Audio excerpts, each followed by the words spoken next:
I was the kind of man people crossed the street to avoid. I was the kind of woman who noticed things like that. I was sitting in the waiting area of the Service Canada office on Wellington Street, the kind of place where the fluorescent lights hum just a little too loud, and the chairs are bolted to the floor in rows like a bus station from 1987. I was there to sort out a mess with my pension paperwork. My daughter-in-law had driven me because my knee had been giving me trouble since February, and she'd gone to find parking. That's when I saw him. He was maybe late 30s, broad through the shoulders, the kind of face that had been through something. Not handsome in the usual way, but the kind of face you remember. There was a tattoo that crept up the left side of his neck. His jacket was leather, worn soft to the elbows. He sat very still, which I always think is more unsettling in a large man than fidgeting would be. People gave him a wide berth. A woman with a stroller actually turned her chair 45 degrees, so her back was to him. I have been a retired social worker for 11 years. I notice things I probably shouldn't. What I noticed next was the child. She was tucked against the wall behind him, nearly hidden by his bulk. A little girl, maybe 5 years old, maybe 6, tiny. She wore a dress that had been washed so many times the pattern had faded to almost nothing. I could tell it had once had strawberries on it. She was wearing sandals in April in Ottawa, and her feet were bare and pink from the cold. She held a stuffed elephant against her chest so tightly the seams must have been straining. She wasn't crying. That was the thing that stopped my heart.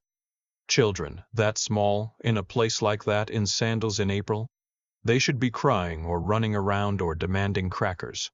She was just still, watching. Her eyes moved around that room like she was calculating exits. I know that look. In 31 years of social work, I saw that look more times than I want to count.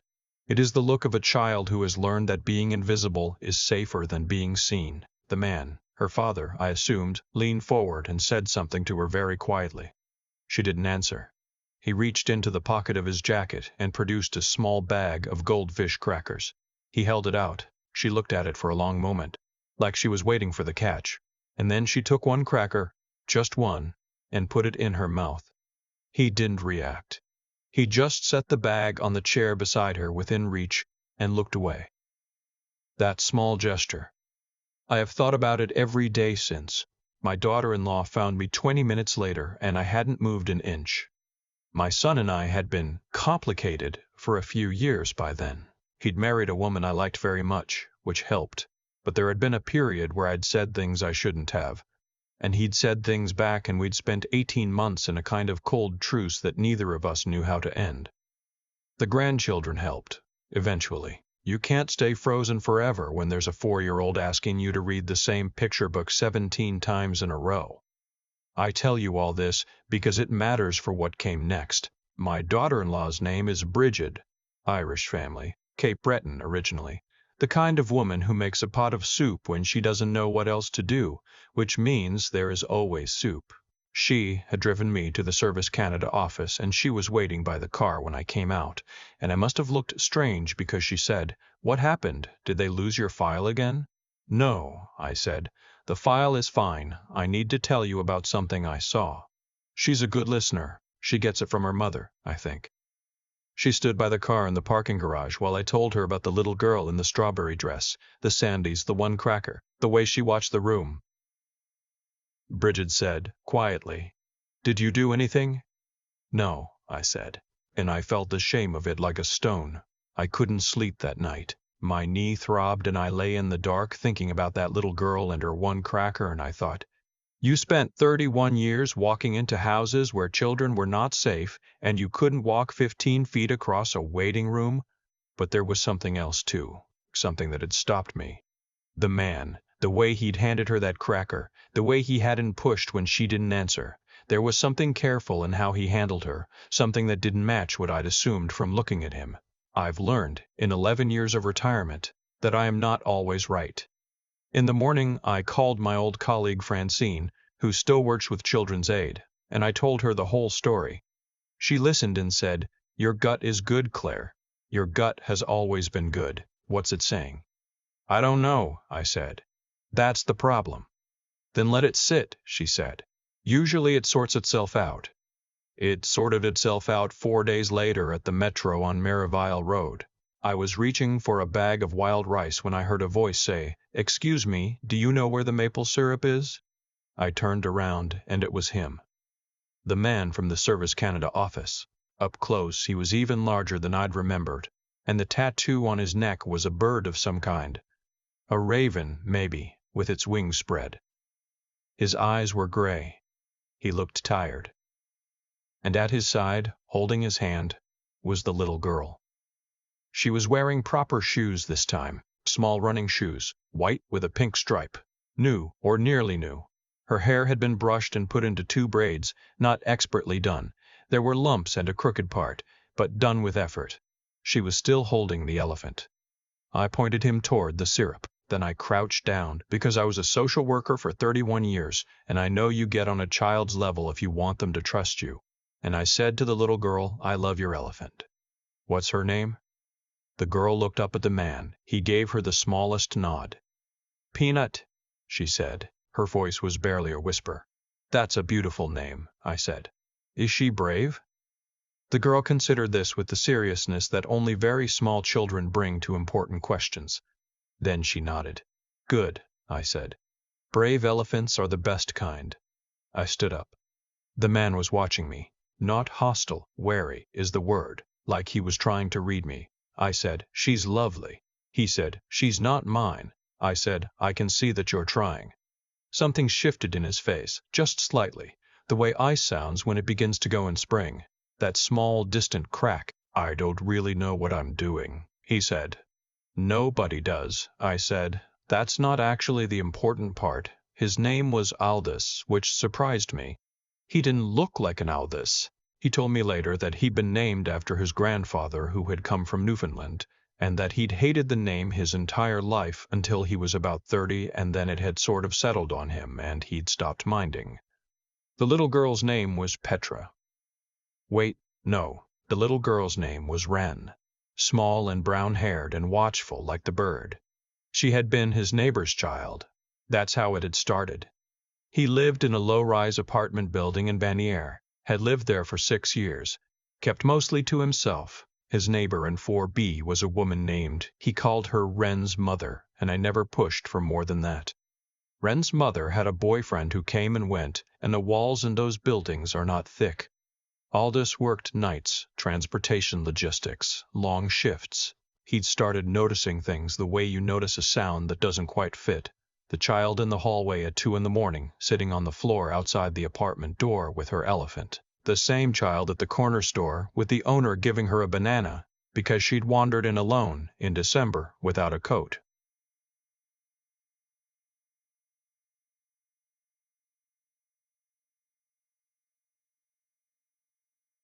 The sound of doors in that building and what followed them. He'd brought her inside one night, the night it was -22 and she was in the hallway in socks, and he'd given her cereal and put her to sleep on his couch.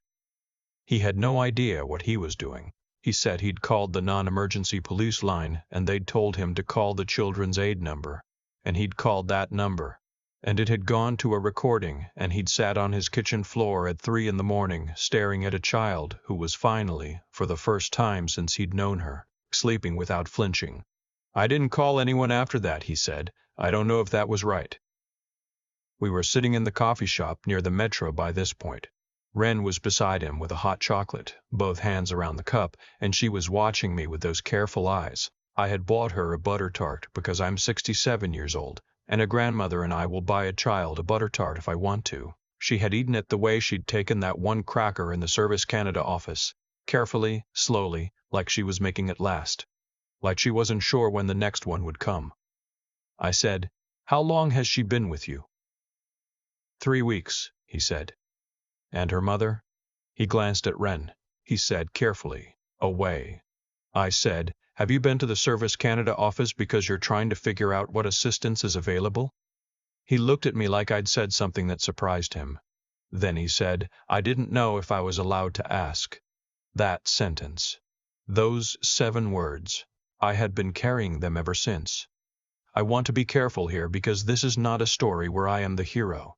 I was a social worker for a long time, and I knew things that Aldous didn't know, and I made some phone calls that he couldn't have made, and I sat with him through a meeting with a worker from Children's Aid that he found terrifying, and all of that is true, but the thing I keep coming back to is what he had already done before I arrived.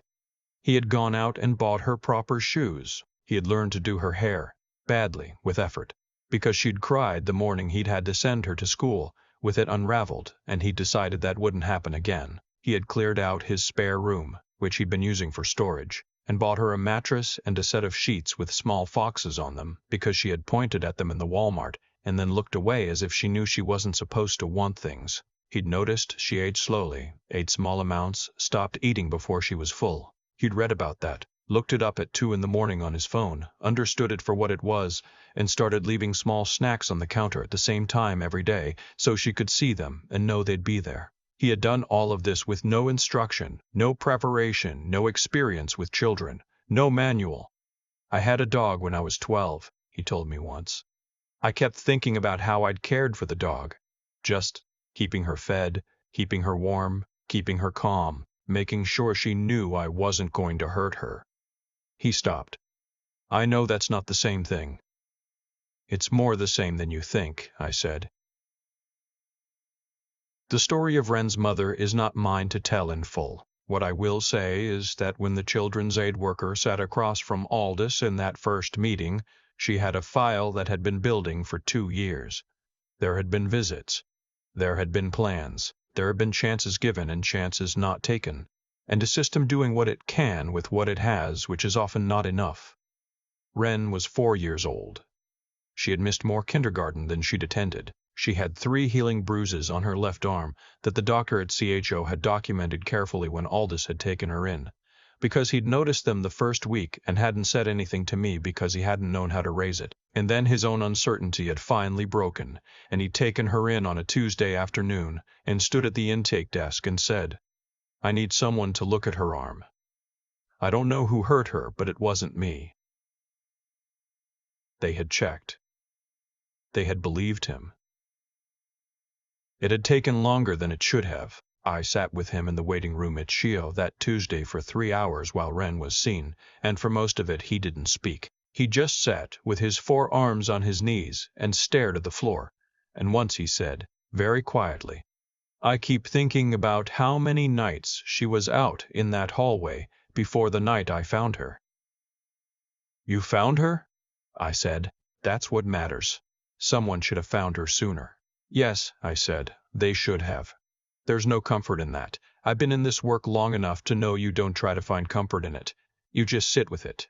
My son came with me one evening, maybe a month into all of this. Bridget had suggested it. She thought it would be good for him to meet Aldous, and she was right. She usually is. The 2 of them sat at Aldous's kitchen table and talked for 2 hours about, of all things, the labor movement in northeastern Ontario, which is apparently something they both had opinions about. I sat on the other side of the room and helped Wren put together a puzzle of Canadian animals, and at some point she climbed into my lap without being invited, just shifted over and settled herself there. And I sat very still so as not to startle her, and looked across the room at my son laughing at something Aldous had said. My son has always needed to be around people who are building something. That's what his whole working life has been. Construction management, things going up, things being made solid where before there was nothing. He looked at Aldous that evening like he recognized something. Wren fell asleep in my lap before the puzzle was finished. I sat with her weight against me and thought about all the different ways a family can be made. The process took the better part of a year. I won't pretend it was simple or fast or that the paperwork didn't nearly defeat us twice. Aldous had a record, an assault conviction from when he was 23. A bar fight that had gone wrong. The kind of thing that closes doors before you've had a chance to knock. We had to get a lawyer involved. A woman my son found through someone at his office, and she was good and thorough, and she went through everything that Aldous had done in the 11 years since. The steady employment, the references from his building manager and 3 of his neighbors, the documentation from the school and from CHO and from the Children's Aid worker who by then was firmly in his corner. There were home visits. There were interviews. There was a guardian ad litem appointed to represent Wren's interests, a brisk woman named. She introduced herself as just Ms. Mies, K., who came twice, sat on Aldous's second-hand couch, asked Wren careful questions, and watched how Wren moved around that apartment. The second time Ms. K came, Wren showed her the fox sheets. She showed her the fox sheets, and then she showed her where Peanut slept, a small wooden shelf that Aldous had put up at exactly Wren's eye level so the elephant could look out the window, and then she showed her the snack corner. He puts them out at 10 o'clock, Wren told Missy K, with the authority of someone explaining an important institution. Crackers and apple slices. They're always there. Ms. K wrote something in her notepad. I was in the kitchen and I couldn't see what it was, but I saw the way she paused before she wrote it. Wren's mother made one appearance, about 4 months in. I won't say where or how, because that's not the part of the story I have any right to. What I'll say is that Aldous told me about it afterward, standing in my kitchen while I made tea, and he said she had looked at Wren, and Wren had looked at her, and it had been quiet for a long time, and then Wren had turned and walked back to Aldous and taken his hand. Just that, just turned and taken his hand. He didn't say anything else about it for a while. Then he said, I don't know what I feel about her. Wren's mother. I know I'm angry. I know it's more complicated than that. It usually is, I said. I don't want Wren to grow up hating her. Then she probably won't, I said, because you'll make sure of it. He was quiet again. The kettle began to hiss. I keep thinking I'm going to do something wrong, he said. Something big and irreversible. Everyone who cares about children thinks that, I said.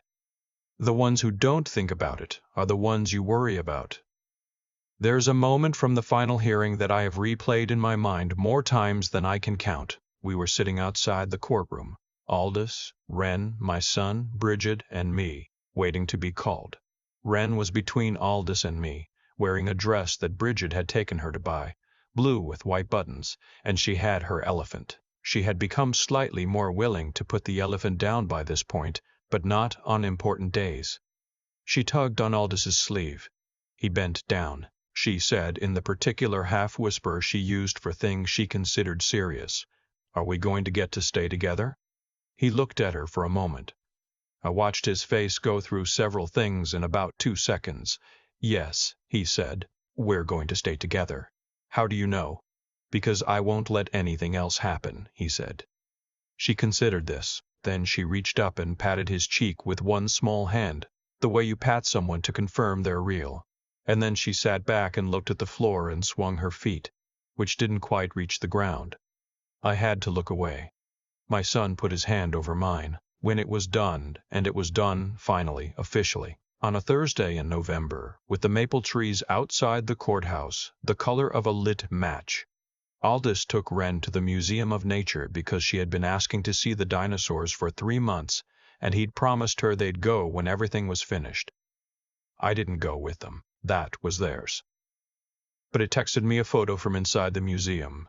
Wren standing in front of the enormous blue whale skeleton that hangs from the ceiling, looking straight up with her mouth open and her elephant hanging forgotten at her side. In the photo she looked so small against that huge blue shape, and so entirely, completely alive. My son called that evening and I told him about the photo, and he said, Did you cry? Absolutely not, I said.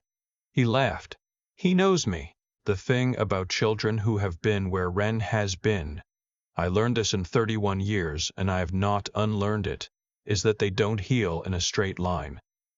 There are still nights, there are still days when she won't eat, or eats too fast, or checks whether the snacks are on the counter even though they are always on the counter. There are still moments when something startles her and she goes somewhere inside herself that is hard to reach, but there are also the other moments, the ones that accumulate.